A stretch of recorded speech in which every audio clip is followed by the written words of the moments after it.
नमस्कार, स्वागत है आपका हमारे चैनल पर। मैं हूं आपके साथ शिप्रा सैनी।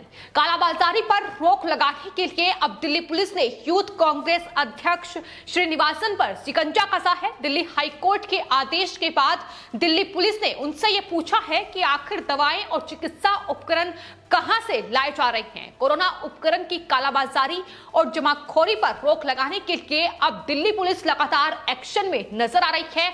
आम आदमी पार्टी और कांग्रेस पार्टी के नेता और उनके करीबी कोविड के इस संकट में मदद के नाम पर जिस तरीके से लोगों की जान के दुश्मन बनकर बैठे हुए हैं, यही वजह है कि अब दिल्ली पुलिस लगातार उन लोगों को खंगाल रही है जो मदद के नाम पर इस तरीके से कालाबाजारी और जमाखोरी करते नजर आ रही हैं। आपको बता दें, दवाओं, ऑक्सीजन कंसंट्रेटर, रेमडेसिविर इंजेक्शन की कालाबाजारी में लगातार इन पार्टी के नेताओं का नाम सामने आ रहा है। और अब दिल्ली हाईकोर्ट के आदेश के बाद दिल्ली पुलिस ने यूथ कांग्रेस के अध्यक्ष श्रीनिवासन पर शिकंजा कसा है।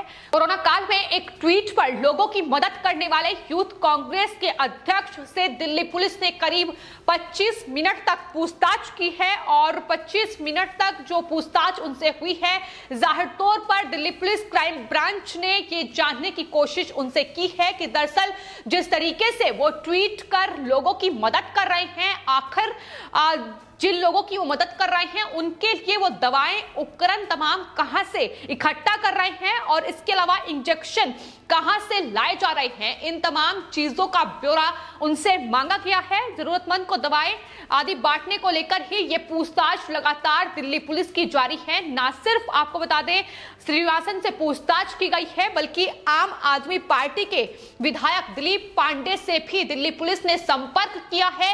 ये तमाम वो लोग हैं जो मदद के नाम पर कहीं ना कहीं लोगों को ठग रहे हैं, कालाबाजारी, जमाखोरी कर ये कहीं ना कहीं कमाने की कोशिश कर रहे हैं। और यही वजह है कि हाल ही में दरअसल एक याचिका दिल्ली हाईकोर्ट में दायर की गई थी, जिसमें कोरोना काल में जरूरतमंद लोगों को दवाएं, इंजेक्शन, चिकित्सा उपकरण मुहैया कराने का मामला ही उस याचिका में उठाया गया था। उसी पर दिल्ली हाईकोर्ट ने सुनवाई की और उसके बाद दिल्ली पुलिस को यह आदेश दिया कि दरअसल उन तमाम लोगों से पूछताछ की जाए कि आखिर ये तमाम चीजें कहां से मुहैया हो रही हैं, किस तरीके से वो लोगों की मदद कर रहे हैं। क्योंकि इससे पहले जिस तरीके से ऑक्सीजन कंसंट्रेटर की कालाबाजारी राजधानी दिल्ली में देखने को मिली, उसको लेकर नवनीत कालरा का नाम सामने आया, जो कि खान चाचा रेस्टोरेंट के मालिक हैं। और किस तरीके से पूरी पोल खुलती गई कि दरअसल मदद के नाम पर इस तरीके से जमाखोरी, कालाबाजारी की जा रही थी, कमाई का एक जरिया खोजा गया था। और आपको बता दें, नवनीत कालरा आम आदमी पार्टी के जो प्रमुख हैं अरविंद केजरीवाल, उनके करीबी हैं। इसके अलावा कांग्रेस पार्टी से भी उनका संपर्क है और कांग्रेस पार्टी इससे पहले नवनीत कालरा को बचाने का काम करती नजर आई है। और एक बार फिर से अब यूथ कांग्रेस अध्यक्ष से जिस तरीके से पूछताछ की गई है, वो जाहिर तौर पर यह बता रहा है कि ये तमाम लोग कहीं ना कहीं मदद के नाम पर लोगों की जान के दुश्मन बनकर बैठे हुए हैं। क्योंकि मदद ये जरूर कर रहे हैं, लेकिन कितने बड़े पैमाने पर कमाई उनकी तरफ से की जा रही है ऑक्सीजन कंसंट्रेटर के नाम पर, इसके अलावा दवाएं जो हैं कोरोना से जुड़ी हुई, उसको लेकर भी ये कालाबाजारी और जमाखोरी का खुलासा राजधानी दिल्ली में हो चुका है।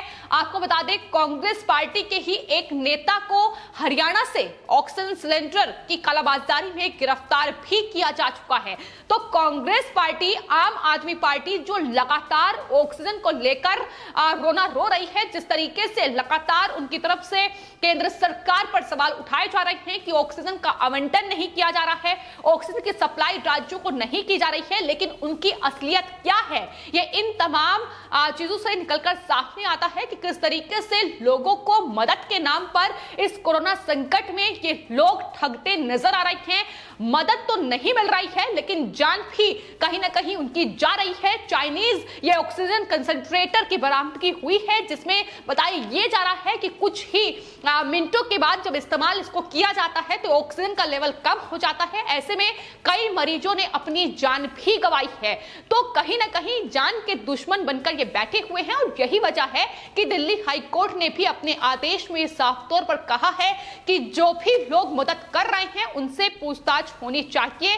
आम आदमी पार्टी के विधायक के अलावा आपको बता दें और भी कई लोगों से दिल्ली पुलिस ने पूछताछ की है, लेकिन इस पूछताछ के बाद यूथ कांग्रेस अध्यक्ष श्रीनिवासन का बयान भी सामने आया है, जिसमें उन्होंने कहा है कि दरअसल उन्होंने क्राइम ब्रांच की टीम को तमाम जानकारी दे दी है कि आखिर वो किस तरीके से लोगों की मदद कर रहे हैं। उनके तमाम सवालों का जवाब उनकी तरफ से दिया गया है। तो खुलासे लगातार हो रहे हैं, क्योंकि जिस तरीके से कांग्रेस पार्टी और आम आदमी पार्टी अपनी घटिया राजनीति कर लोगों की जान ले रही है, उसका खुलासा हर रोज हो रहा है।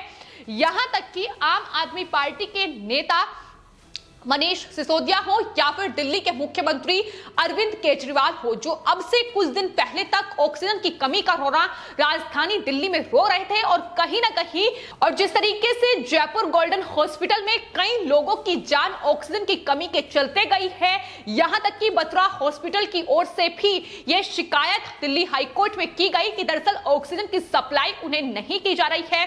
नोडल ऑफिसर के जरिए फोन उठाना ही बंद कर दिया गया है, लेकिन उस पर अब सबसे बड़ा खुलासा बीजेपी प्रवक्ता संबित पात्रा ने किया है। संबित पात्रा ने प्रेस कॉन्फ्रेंस करते हुए अरविंद केजरीवाल की पोल खोली है। उन्होंने बताया है कि ऑक्सीजन की सप्लाई केंद्र सरकार की ओर से लगातार दिल्ली सरकार को की जा रही थी और ये उस वक्त की बात है जब राजधानी दिल्ली में 900 मीट्रिक टन ऑक्सीजन की जरूरत आम आदमी पार्टी की ओर से जताई गई थी। संबित पात्रा ने खुलासा करते हुए कहा है कि लगातार ऑक्सीजन की सप्लाई राजधानी दिल्ली में हो रही थी, लेकिन केजरीवाल सरकार ऑक्सीजन का आवंटन और उसे कहीं ना कहीं स्टोर करने में ही विफल रही है। उन्होंने एक रिपोर्ट का हवाला दिया। ये report petroleum and explosive safety organisation की तरफ से जारी की गई है, जिसमें बताया गया है कि किस तरीके से जो राजधानी दिल्ली में अलग अलग प्लांट के जरिए ऑक्सीजन की सप्लाई होनी थी, वो प्लांट चाहे फिर हरियाणा से हो या फिर उत्तराखंड से हो, वो तमाम प्लांट लगातार दिल्ली सरकार को ऑक्सीजन की सप्लाई कर रहे थे, लेकिन चूंकि ऑक्सीजन स्टोरेज की क्षमता ही राजधानी दिल्ली में नहीं थी, ऑक्सीजन स्टोरेज की व्यवस्था ही नहीं की गई थी, इसलिए उनकी तरफ से वो ऑक्सीजन वापस उन प्लांट को भेजी जा रही थी और कहा यह जा रहा था कि दरअसल ये प्लांट जो बाकी ऑक्सीजन है वो स्टोर करके रखें। यहां तक कि उत्तर प्रदेश और हरियाणा जैसे राज्यों को भी दिल्ली सरकार की ओर से यह कहा गया कि दरअसल वो दिल्ली की जो ऑक्सीजन है वो स्टोर करके अपने राज्यों में रखें। तो स्टोरेज की व्यवस्था ही दिल्ली में केजरीवाल नहीं कर पाए और यही वजह है कि इस रिपोर्ट में वो तमाम खुलासे राजधानी दिल्ली के मुखिया के हो रहे हैं, जिस पर वो लगातार झूठ बोलते अभी तक नजर आए हैं। बीजेपी प्रवक्ता संबित पात्रा की ओर से यह कहा गया कि जिस तरीके से राजधानी में जो केजरीवाल सरकार है वो ऑक्सीजन ही स्टोर नहीं कर पाई, इसका खामियाजा देश के दूसरे राज्यों को भुगतना पड़ा, क्योंकि इससे टैंकर का टर्न अराउंड टाइम बढ़ गया और कहीं ना कहीं लोगों की जान राजधानी दिल्ली के मुखिया अरविंद केजरीवाल की इन तमाम नाकामियों की वजह से गई है। उन्होंने कहा है कि केंद्र सरकार तमाम व्यवस्थाएं राजधानी दिल्ली में कर रही है, फिर चाहे वो बेड हो या फिर ऑक्सीजन कंसंट्रेटर की बात हो या कोरोना उपकरण, तमाम उनकी व्यवस्थाएं लगातार राजधानी दिल्ली में केंद्र सरकार की ओर से की जा रही हैं। डीआरडीओ लगातार बेड की व्यवस्थाएं कर रहा है। अरविंद केजरीवाल को दो व्यवस्थाएं करनी थी, एक वहां स्टोरेज ऑक्सीजन स्टोरेज की व्यवस्था और दूसरा ऑक्सीजन के आवंटन की व्यवस्था, लेकिन दोनों ही व्यवस्थाएं करने में अरविंद केजरीवाल पूरी तरीके से फेल साबित हुए। यह बड़ा निशाना बीजेपी की ओर से अरविंद केजरीवाल पर साधा गया है, लेकिन ये हर किसी ने देखा है कि किस तरीके से ऑक्सीजन को लेकर राजनीति करने की कोशिश आम आदमी पार्टी की ओर से पुरजोर तरीके से की गई। कुछ दिन पहले तक 900 मीट्रिक टन ऑक्सीजन की मांग करने वाली आम आदमी पार्टी आज ऑक्सीजन ऑडिट का नाम सुनकर 582 मीट्रिक टन पर पहुंच गई है और यह भी कह रही है कि दरअसल वो बाकी जो ऑक्सीजन है देश के दूसरे राज्यों को बांट सकते हैं। तो ये चीजें साफ तौर पर दिखा रही हैं कि कितनी बड़ी राजनीति ऑक्सीजन को लेकर राजधानी दिल्ली में खेली गई, लेकिन उस ऑक्सीजन की कमी के चलते जो इतने लोगों की जान गई है, आखिर उसका हिसाब किताब कौन देगा? यही सवाल संबित पात्रा ने उठाया है। उन्हें कहा है कि ग्राउंड की रियलिटी को अरविंद केजरीवाल जाने, जमीनी हकीकत जाने, और जिस तरीके से वो लगातार ट्विटर और प्रेस कॉन्फ्रेंस के माध्यम से तमाम सवाल उठाते हैं, अब इन सवालों का भी जवाब दें कि आखिर इस तरीके से केंद्र सरकार से क्यों झूठ बोला गया और क्यों केंद्र सरकार को बदनाम करने की कोशिश की गई, जब ऑक्सीजन की आपूर्ति लगातार केंद्र सरकार की ओर से राजधानी दिल्ली को की जा रही थी और वापस स्टोरेज की व्यवस्था नहीं होने के चलते